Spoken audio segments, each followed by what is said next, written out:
Which comes first, the chicken of Christian culture or the egg of Christian education? Fortunately, that one is possible to answer. We start with the egg.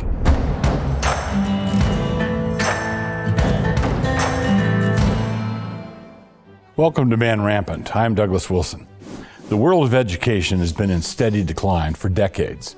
There are still plenty of smart kids who make their way in the world, but this is frequently despite the formal education they received.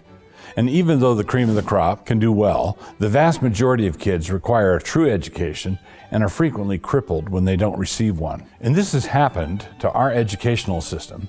I'm here speaking of the government school system, the public school system, with millions of evangelical Christians continuing to participate in it. As things have continued to deteriorate, I've often wondered what it would take exactly to get Christian parents to pull their kids out. The things that are controversial today, say a guy showering in the girls' locker room, are the sorts of things that would have caused riots 50 years ago. If Christians simply said, "Not with my kids you don't," and departed peacefully, the whole thing would be over. Actually, if just the Southern Baptists did that, the whole thing would be over. Far too many Christians fail to realize that the secular establishment of our culture, the one that distresses them night after night as they watch the evening news, is an establishment that rests upon the back of the government educational system. And that governmental educational system rests on the backs of the parents who continue to enroll their kids there. In other words, Christians are the ones who are keeping paganism alive in our country. The secularists are not having their own children. They are not anywhere near the replacement rate of 2.1 children per family. This means that secularism has to continue to fill its ranks by means of recruitment. That is to say, by means of their unbelieving forms of evangelism. Because many of their recruits come from Christian homes, this means that Christians have resigned themselves to being breeders for the secularists. I think we really ought to aim our sights a bit higher than that.